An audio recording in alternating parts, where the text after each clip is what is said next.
ये उस समय की बात है जब इजरायलियों ने कूच करके अपने डेरे मुआब देश में खड़े किए हुए थे। उस समय मुआब देश का राजा बलाक था, जो सिप्पोर का पुत्र था। जब बलाक को यह मालूम हुआ कि इजरायलियों ने एमोरियों से क्या क्या किया है, तो वह इजरायलियों से बहुत डर गया। तब उसने हाकिमों से कहा कि अब इजरायलियों का दल हमारे चारों ओर के सब लोगों को ऐसा खा जाएगा जिस तरह बैल खेत की हरी घास को खा जाता है। तब राजा बलाक ने बतौर नगर में अपने हाकिम भेजे ताकि वह बोर के पुत्र बिलाम को इसलिए बुला लाएं कि वह इजरायलियों को श्राप दे, क्योंकि राजा बलाक ये जानता था कि बिलाम जिसको आशीर्वाद देता है वह धन्य होता है और जिसको श्राप देता है वह श्रापित होता है। तब राजा की आज्ञा के अनुसार वे हाकिम दक्षिणा लेकर बिलाम के पास पहुंचे और राजा बलाक की सारी बातें बिलाम को कह सुनाई। तब बिलाम ने कहा कि आज रात यहीं रुको और मैं परमेश्वर से इस विषय में पूछूंगा, और जो बात परमेश्वर मुझसे कहे उसी के अनुसार मैं तुमको उत्तर दूंगा। तब राजा बलाक के हाकिम बिलाम के यहाँ ठहर गए। तब परमेश्वर ने बिलाम के पास आकर पूछा, तेरे पास यहाँ ये पुरुष कौन है? बिलाम ने परमेश्वर से कहा कि सिप्पोर के पुत्र राजा बलाक ने इन्हें मेरे पास भेजा है और कहा है कि इजराइल मिस्र से निकल आया है, जिससे भूमि भर गई है, इसलिए आकर मेरे लिए इन्हें शाप दे। संभव है कि मैं उनसे लड़कर उनको बरबस निकाल सकूं। तो परमेश्वर ने बिलाम से कहा कि तू इनके संग मत जा और उन लोगों को श्राप मत दे, क्योंकि वे आशीष के भागी हो चुके हैं। जब सुबह हुई तब बिलाम ने उन हकीमों से कहा, तुम अपने देश को चले जाओ, क्योंकि यहोवा परमेश्वर मुझे तुम्हारे साथ जाने की आज्ञा नहीं देता। तब वे हाकिम चले गए और राजा बलाक को बताया कि बिलाम ने हमारे साथ आने से मना कर दिया है। इस पर राजा बलाक ने फिर संख्या में और अधिक हाकिमों को भेजा जो पहले से प्रतिष्ठित थे। उन्होंने बिलाम के पास आकर कहा कि राजा बलाक ये कहता है कि मेरे पास आने से किसी कारण मना मत कर, क्योंकि मैं निश्चय तेरी बड़ी प्रतिष्ठा करूंगा और जो कुछ तू मुझसे कहेगा वही मैं करूंगा। इसलिए आ और उन लोगों को मेरे निमित्त श्राप दे। तो बिलाम ने उन लोगों से कहा कि यदि राजा बलाक मेरा घर सोने चांदी से भी भर दे, तो अभी मैं अपने परमेश्वर की आज्ञा को पलट नहीं सकता कि उसे घटाकर या बढ़ाकर मानूं। इसलिए आज रात तुम यहीं टिके रहो, ताकि मैं जान लूं कि यहोवा मुझसे और क्या कहता है। तब यहोवा ने रात को बिलाम के पास आकर कहा, यदि वे पुरुष तुझे बुलाने आए हैं तो तू उठकर उनके संग जा, परंतु जो बात मैं तुझसे कहूँ उसी के अनुसार करना। तब सुबह होते ही बिलाम अपनी गदी पर काठी बांधकर राजा बलाक के हाकिमों के साथ चल पड़ा, और उसके जाने के कारण परमेश्वर का क्रोध भड़क उठा और यहोवा परमेश्वर का दूत उसका विरोध करने के लिए मार्ग रोक कर खड़ा हो गया। तब उस गदी को यहोवा का दूत हाथ में नंगी तलवार लिए हुए मार्ग में खड़ा हुआ दिखाई दिया। तब गदी मार्ग को छोड़कर खेत में चली गई। इस पर बिलाम ने गदी को मारा ताकि वह मार्ग पर फिर आ जाए।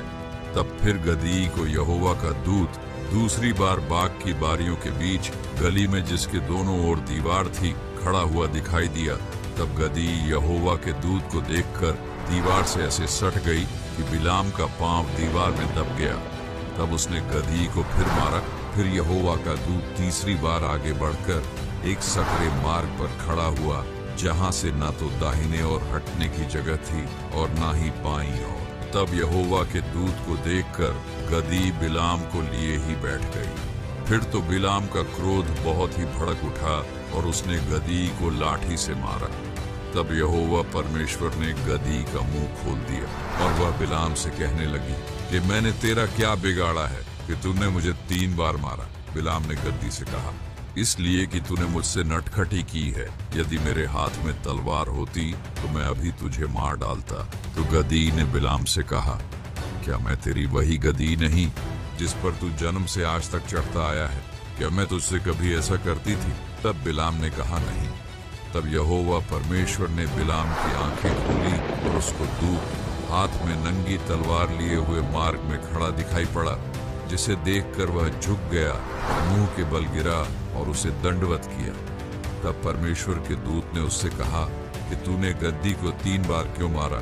सुन, तेरा विरोध करने को मैं ही आया हूँ, इसलिए कि तू मेरे सामने उल्टी चाल चलता है और यह गद्दी मुझे देखकर मेरे सामने से 3 बार हट गई। यदि वह मेरे सामने से न हटती तो निश्चय मैंने अब तक तुझे मार डाला होता और उस गदही को जीवित छोड़ देता। तो बिलाम ने यहोवा परमेश्वर के दूत से कहा कि मैंने पाप किया है, मैं नहीं जानता था कि तू मेरा सामना करने को मार्ग में खड़ा है, इसलिए अब यदि तुझे बुरा लगता है तो मैं लौट जाता हूँ। परंतु यहोवा के दूत ने कहा कि तू इन पुरुषों के संग चला जा, लेकिन वही बात कहना जो मैं तुझसे कहूँगा। तब बिलाम राजा बलाक के हाकिमों के साथ चला गया। फिर जब राजा बलाक को यह मालूम हुआ कि बिलाम आ रहा है, तब वह उससे मिलने को अर्नोन की सीमा तक गया। तब बलाक ने बिलाम से कहा, क्या मैंने बड़ी आशा से तुझे नहीं बुलवा भेजा? फिर तू मेरे पास क्यों नहीं आया? क्या मैं इस योग्य नहीं कि तेरी उचित प्रतिष्ठा कर सकूं? बिलाम ने बलाक से कहा, देख, मैं तेरे पास आया तो हूँ, लेकिन जो बात परमेश्वर मेरे मुंह में डालेगा मैं वही बात कहूंगा। तब भोर को राजा बलाक बिलाम को बालू के ऊंचे स्थानों पर चढ़ा ले गया और वहां से उसको सब इस्राएली लोग दिखाई पड़े। तब बिलाम ने कहा, यहाँ 7 वेदियां बना और मेरे लिए 7 बैल और 7 मेढ़े तैयार कर। तब बलाक ने बिलाम के कहे अनुसार ही किया। तब बिलाम ने राजा बलाक से कहा कि तू अपनी इस होमबलि के पास खड़ा रहे और मैं जाता हूँ, ताकि जब यहोवा मुझसे भेंट करने के लिए आए तब जो वह मुझ पर प्रकाशित करेगा वही मैं तुझको बताऊंगा। तब बिलाम एक मुंडे पहाड़ पर गया और परमेश्वर बिलाम से मिला और यहोवा ने उसके मुंह में एक बात डाली और कहा कि बलाक के पास लौट जा और यही बातें कहना।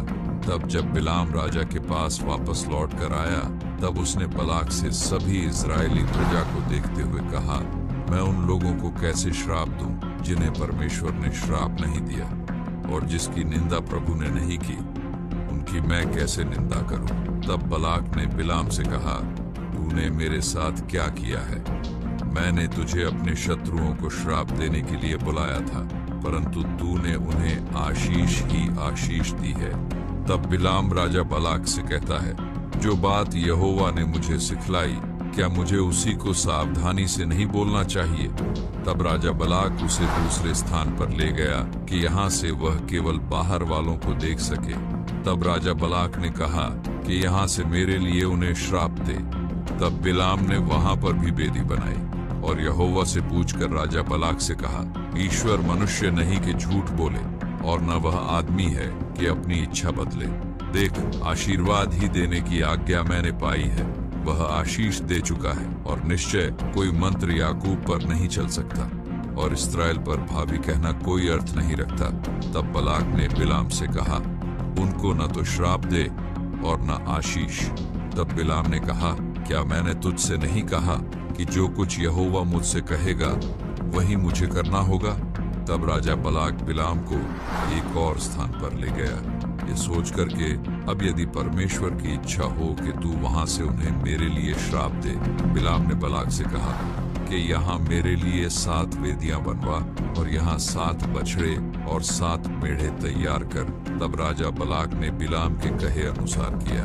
बिलाम यह देखकर कि यहोवा इस्राएल को आशीष ही दिलाना चाहता है, तो वह पहले के समान यहोवा से भेंट करने को न गया, परंतु उसने जंगल की ओर मुंह कर लिया। तब उसने इस्राएलियों को अपने गोत्र गोत्र के अनुसार बसे हुए देखा और परमेश्वर का आत्मा उस पर उतरा और वह अपनी गूढ़ बातें जो इस्राएलियों के लिए थी कहने लगा। जब वह इस्राएल को आशीष दे चुका, तब राजा बलाक का क्रोध बिलाम पर भड़क उठा और वह गुस्से से बोला कि मैंने तुझे श्राप देने के लिए बुलाया था, लेकिन तूने उन्हें 3 बार आशीष और आशीष ही दी है, इसलिए तू अपने स्थान को भाग जा। मैंने तो सोचा था कि तेरी बड़ी प्रतिष्ठा करूंगा, परंतु अब यहोवा ने तुझे प्रतिष्ठा पाने से रोक रखा है। तब बिलाम ने राजा से कहा, क्या मैंने तुझे न कहा था, यदि तू मेरा घर सोना चांदी से भी भर दे, तब भी मैं यहोवा की आज्ञा को तोड़कर अपने मन से न बुरा कर सकता हूँ, न भला जो कुछ यहोवा कहेगा वही मैं करूंगा। बिलाम इस्राएल को अपनी अंतिम आशीष देकर अपने स्थान को लौट गया और राजा बलाक अपने स्थान पर वापस चला गया। हमारे प्यारे भाई और बहनों, इस कहानी से हमें यह प्रेरणा मिलती है कि हमें सत्य, ईमानदारी और धर्म के मार्ग पर चलना चाहिए। किसी भी लालच या भय से अपने मूल्यों से समझौता नहीं करना चाहिए, क्योंकि अंततः जीत सत्य और ईश्वर की इच्छा की ही होती है। अगर हमारी ये वीडियो अच्छी लगी तो लाइक और सब्सक्राइब जरूर करना और कमेंट में जय मसीह की जरूर लिखना। तो मिलते हैं एक और नई वीडियो के साथ, तब तक के लिए जय मसीह की।